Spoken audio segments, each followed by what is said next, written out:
¿Qué tal? ¿Cómo están amigos y amigas de esta comunidad? Pues cerremos esta jornada de opiniones con una ensalada de información que sin duda alguna vale la pena conocer y comentar a la limón, dicen por ahí en caliente, decía mi padre, que en paz descanse. Bien, comencemos con la información que se ha venido generando. De entrada, fuerzas federales detuvieron en Tlatlaya, Estado de México, a Alejandro Benítez Palacios, alias el Cholo Palacios, acusado de delincuencia organizada y desaparición forzada. Ustedes me dirán, ¿quién es este hombre? Está vinculado con Guerreros Unidos, es presunto jefe de plaza en varios municipios de Guerrero. Según el testimonio de Gildardo López Astudillo, quien fuera jefe de plaza en Iguala de la Independencia Guerrero, para Guerreros Unidos, Palacios estuvo detrás de la agresión al autobús de los jugadores del fútbol del equipo local, los Avispones, la noche que desaparecieron los 43 normalistas de Ayotzinapa.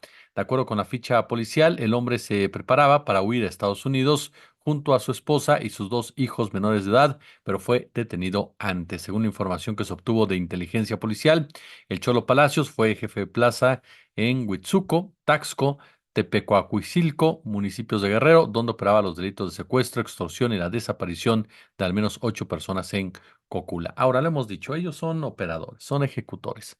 No va a pasar nada si caen hoy, mañana llegarán otros, pero lo que declara Alejandro Encinas en su cuenta de X es muy importante. Dice, la detención del Cholo resulta presunto involucrado en la desaparición de los estudiantes de la Normal Rural de Ayotzinapa. Es un hecho muy importante que puede permitir esclarecer, ojo con lo que dice Encinas, la relación de complicidades de las autoridades de todos los niveles de gobierno, ojo con esto, de todos los niveles de gobierno, con los grupos delictivos y brindar información sobre el paradero de los estudiantes. De esa trascendencia la detención de este hombre, el Cholo Palacios. ¿Y por qué? ¿Por qué es importante? Por lo que hemos dicho.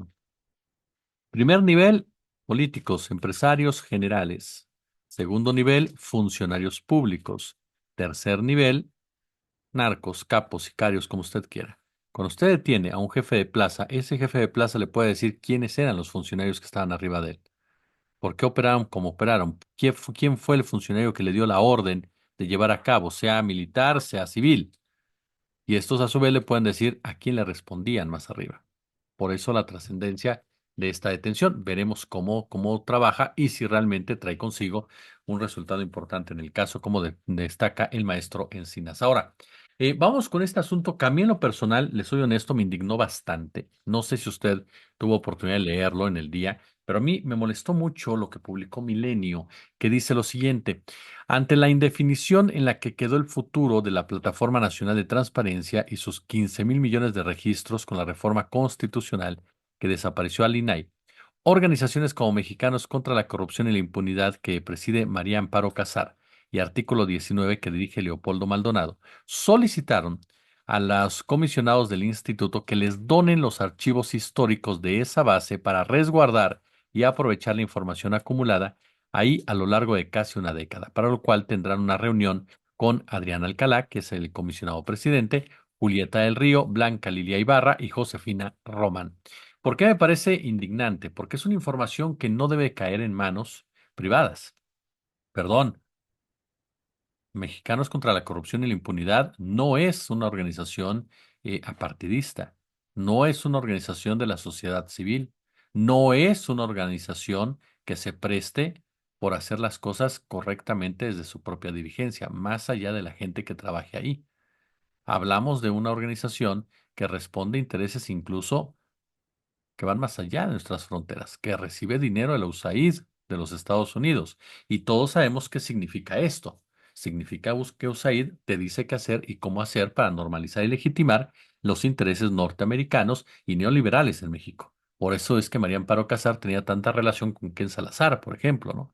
Por eso se le abrían las puertas de par en par de la embajada norteamericana, porque la ONG que ella maneja, ONG, que realmente es de Claudio X González, como lo hemos dicho otras veces, pues está vinculada con toda esta red golpista, porque no se le puede tachar de otra manera, que finge llevar a cabo un financiamiento para el beneficio, ¿no? El beneficio de una población, para profundizar en temas importantes, para defender derechos humanos y todo ello.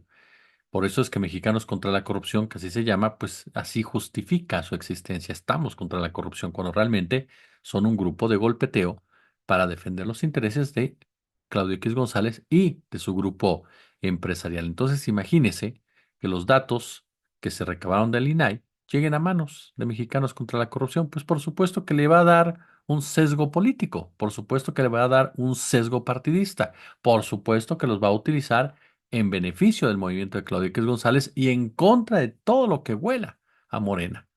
Entonces, perdón, pero no tienen por qué entregárselos en lo mínimo a este grupo que, insisto, está vinculado con lo más podrido de la derecha y que es encabezado por una persona que no tiene credibilidad por la manera en cómo se ha comportado desde que estaba en medios de comunicación al defender ciertos grupos y después con el tema de la pensión. No hay credibilidad, perdón, no hay autoridad moral como para que se les otorgue información tan, pero tan sensible a mexicanos contra la corrupción y la impunidad. Eso es algo inadmisible, que en dado caso que alguno de estos personajes estuviera de acuerdo, se tendría que sancionar y se tendría que poner orden en esa materia, porque no podemos ahora sí que privatizar esta información, ¿no? En pocas palabras, insisto, si dijeras, bueno, Mexicanos es una ONG respetable, es una ONG que realmente se la parte, que realmente siempre ha estado del lado de la verdad y la justicia, bueno, pero la realidad es muy diferente. La realidad es que es una ONG de derecha que representa los intereses de de la derecha y que sin duda esa información le sería muy útil a USAID y a todos estos grupos para llevar a cabo diversas acciones y diversos actos de manipulación. Por lo tanto, para mí es indignante que se contemple siquiera esta, esta posibilidad, si le soy muy honesto.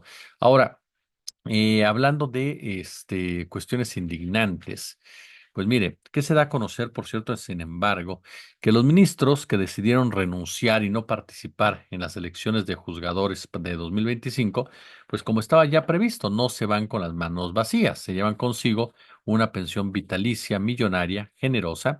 La ministra Lenia Batres informó que la Suprema Corte aprobó un acuerdo con el que se define el haber de retiro vitalicio que se le pagará a los 8 ministros que presentaron su renuncia.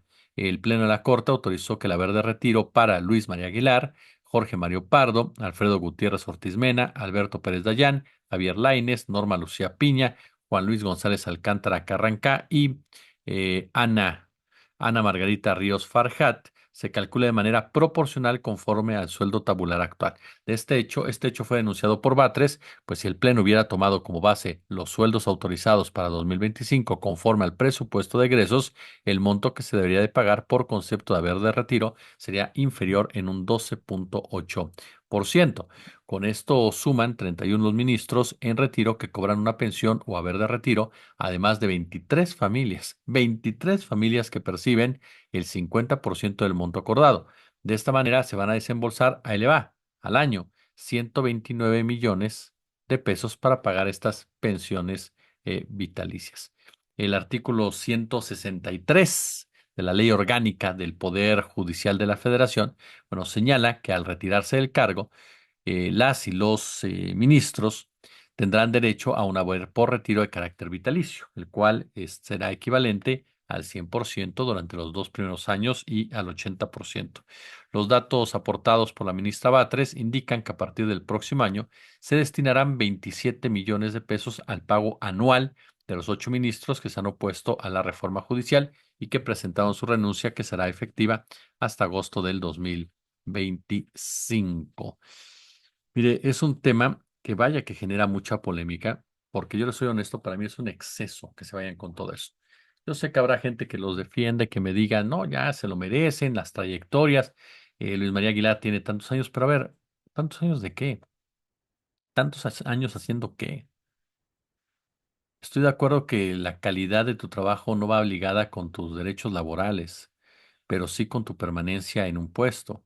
Y ellos permanecieron por traición muchas veces a los intereses nacionales, por ser útiles a los intereses neoliberales.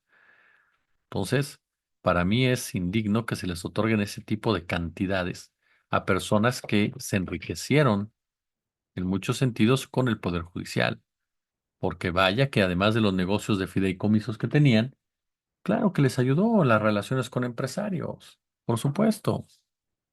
les ayudó en muchos sentidos. No son gente de escasos recursos, no son gente que requiera pensiones de este tamaño para sobrevivir después de su etapa en la Suprema Corte. O sea, no lo son, son gente acomodada, son gente que puede fácilmente encontrar otro empleo, incluso en este momento que se retiran de la Suprema Corte, en la academia, en la investigación, entre sus cuates abogados, es decir, en algunas fiscalías de los estados, se lo puedo garantizar.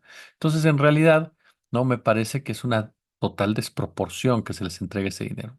Entiendo que también fue un factor de negociación en un momento dado para poder tranquilizar las aguas al interior de la Suprema Corte de Justicia.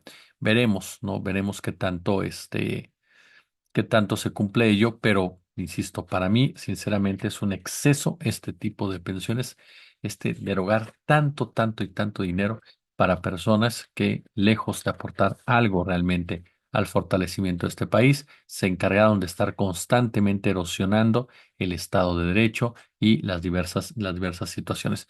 Ahora, son gente que sí, al final dos de ellos, Pardo y Luis María Aguilar, se echaron para atrás, no creo yo que por almas buenas, sino porque hay algún tipo de repercusión. Igual y es uno de estos, ¿eh? Votamos de esta manera, no acordamos ello en la negociación como tal que hubo, en donde la negociación, según trabajos periodísticos, iba de la mano con esta verde retiro, ¿no? Entiendo que mucho de esa negociación, de que ellos dos votaran a favor, perdón, en contra de que se disminuyera el número de votos para entrarle de lleno a la contrapropuesta política de González Alcántara Carrancá, pasaba por mantenerles el haber de retiro. Habrá algunos que digan, oye, qué prosaico que aceptarán por dinero. Bueno, toda la vida han aceptado manipular la justicia por dinero. Entonces, sinceramente, no me sorprende que hagan este tipo de actos. Aún así, continúa siendo, como les reitero, totalmente, totalmente indignante y ojalá que esto, ahora con la reforma judicial y su aplicación misma, pues se modifique de manera vehemente. Porque, insisto, creo que un buen salario como el que ellos tienen y sobre todo que es gente que no lo requiere, esas cantidades. Yo no digo que no haya una pensión, yo no digo que no haya un reconocimiento a, lo que yo digo que es altísimo. Eso es lo que digo. No, se acomodan las cifras para que sean cantidades mucho mayores. Ese es mi tema. Oiga, hablábamos en la anterior cápsula de lo que pasaba en el Estado de México. Bueno, la alcaldesa de Tlalpan, Gabriela Osorio, habló ya de funcionarios de la administración pasada que operaron una red de extorsión así como lo escucha aquí en la Ciudad de México, en la alcaldía de Tlalpan, una red de extorsión a comerciantes a través de la creación de expedientes fantasma y exigencia de pagos. Lamentablemente, esto es algo que se han estado denunciando a través de diversos comerciantes, quienes abiertamente lo han dicho. A mí llegan y me extorsionan de algunas alcaldías, me amenazan con iniciar indagatorias en mi contra, me inventan delitos, me inventan sanciones, me inventan irregularidades y por lo tanto para seguir operando tengo que pasarles una cantidad. La extorsión es un delito que por lo regular cuando hablamos de ella se ha centrado mucho en los últimos tiempos en el crimen organizado la participación por parte de los sicarios. Sin embargo, también proviene de autoridades corruptas, también proviene de muchas veces alcaldías, municipios, quienes se aprovechan de los comerciantes, quienes aprovechan de los trabajadores, quienes aprovechan de los negocios y quienes sacan muchísima, pero muchísima raja. Mire, mi madre, que duró muchísimos años con sala de belleza, hubo una temporada, ya después no, eso hay que decirlo abiertamente, ya no sucedió, pero sí hubo una temporada en donde de repente llegaban, ¿no? Llegaban supuestamente de la alcaldía Cuauhtémoc y querían cobrar permisos y de una forma que no tenía absolutamente nada que ver con lo que debe de ser presentar tus multas, presentar tus permisos, presentar tus cosas en las oficinas centrales, ¿no? Entonces te das cuenta cómo hay algunos que sí hacen su negocio, eso es un hecho, y son a esos a los que siempre se les tiene que denunciar, porque tristemente continúan operando en diversas alcaldías, aunque éstas cambien, por supuesto, de titulares e incluso de partido político. Y cerramos esta serie de comentarios con Lorenzo Córdoba anda como gallito, ¿no? Anda como gallito Lorenzo Córdoba. Primero se dio un agarrón con Felipe Calderón ahí vía Twitter. Cada uno se acusó de ser más tramposo que el otro, a pesar de que eran compas, ¿no? A pesar de que los dos pues estaban a favor de que no había sido fraude lo del 2006, a pesar que convivieron en varias ocasiones, a pesar de que mostraron constantemente su cercanía y visión similar sobre la democracia, bueno, cuando apareció México Libre, fíjense qué nombre el de Calderón a su partido México Libre, pues la realidad es que se empezaron a resquebrajar las cosas, porque Calderón daba como un hecho que por esa cercanía o conocimiento o empatía ideológica, pues le iban a permitir que este partido se registrara con todas las triquiñuelas habidas y por haber, porque Calderón podrá decir misa en torno a que sí se justificaban o no. Perdón, la ley es la ley y la ley muy claro señalaba que no se cumplían con las formas, con los formatos y demás. Es decir, a Calderón nadie le impidió que accediera a un partido nuevo. Fueron las tranzas con las cuales quería acceder a un partido nuevo. Pero bueno, se dio con todo con Córdoba, que lo acusó de ignorante y demás. Ahora, Lorenzo Córdoba se enojó bastante, ¿no? Con Guadalupe Tadei, se lanzó en su contra, luego de que pese a la prórroga que solicitaron al Senado, pues continúan con los trabajos para la elección de jueces, ministros y magistrados. Hay que recordar que en el Poder Legislativo hay gente como Monreal que dice, no, no hay que darles la prórroga, creo que Monreal se equivoca, ¿no? Y hay otros como Fernando Noroña que ha dicho, vamos a estudiarla. El INE, dice Lorenzo Córdoba, convertido en el muñeco del ventrílocuo, fue lo que acusó el ahora analista de Latin Oz. Córdoba aseguró que cambiar la fecha de la elección de jueces, magistrados y ministros traía más complicaciones que beneficios. El INE, convertido en el muñeco del ventrílocuo, si cambiar la elección de jueces traía más complicaciones que beneficios, como sostiene Fernando Noroña y ahora también Tadei, entonces ¿para qué lo pidieron formalmente? Qué pena, fue lo que dijo Lorenzo Córdoba, que por cierto, ¿no? Pues recibió una crítica de Viri Ríos, quien de plano le dijo que, pues qué bueno que estaba Guadalupe Tadei en este momento del país y no un personaje como Lorenzo Córdoba, quien se ha caracterizado pues por jugar del lado de la oposición, ¿no? Así de claro, por desde el INE obstaculizar cualquier cuestión que atentara en contra del PAN, PRI y sobre todo de los intereses económicos que hay detrás de estos partidos políticos. Lorenzo Córdoba es un personaje que de verdad se siente cruzado de la democracia y me parece que lo describió muy bien Ariel Rodríguez Curi hace poco, ¿no? Cuando nos daba una entrevista sobre el caso de este José Goldenberg. Y decía algo muy cierto, porque bueno, Córdoba pertenece al grupo de Goldenberg, y decía algo muy cierto este Ariel Rodríguez, decía, todo lo que no sea lo que estas personas definen como democracia o como debe ser la democracia, no es democracia. Es decir, estas personas se sienten dueños del concepto de la democracia, se sienten los únicos demócratas que hay en el país y lo único que representa la democracia son sus formas de pensar. Así precisamente de dislocados está la soberbia y la banalidad de personajes como el propio Lorenzo Córdoba. En fin, ahí tiene usted un coctelito de temas que queremos compartir y ya lo sabe, échele pulgar arriba a esta transmisión, compártala, suscríbase, sea parte de la misma, si hay posibilidad, échenos la mano con una donación ahí en Bambajío, están los datos en la descripción del video, suscríbanse a Patreon, cualquiera de los dos es muy válida. Pasa más rápido en Magio de lo que sea, 10 pesos, 50 pesos, demás. En Patreon la suscripción está en 100 pesos para arriba, entonces lo que ustedes quieran, de verdad nos apoyan muchísimo. Yo les mando un abrazo y ya lo saben, nos vemos el día de mañana, en donde estarán narrativas, por supuesto. Manuel Hernández Borboya continúa de vacaciones, habrá comentarios de su servidor, estará Mario Campa hablándonos del Telecam. Y el domingo estará Luis Guillermo Hernández, Sósimo Camacho y varias entrevistas un poco de corte social en esta ocasión, en donde vamos a hablar de una obra sobre perritos de la calle, vamos a hablar también de la ley que protege a los animales, vamos a hablar también del daño que provoca las refrescadas en Yucatán, en fin, como siempre un gusto, como siempre un placer.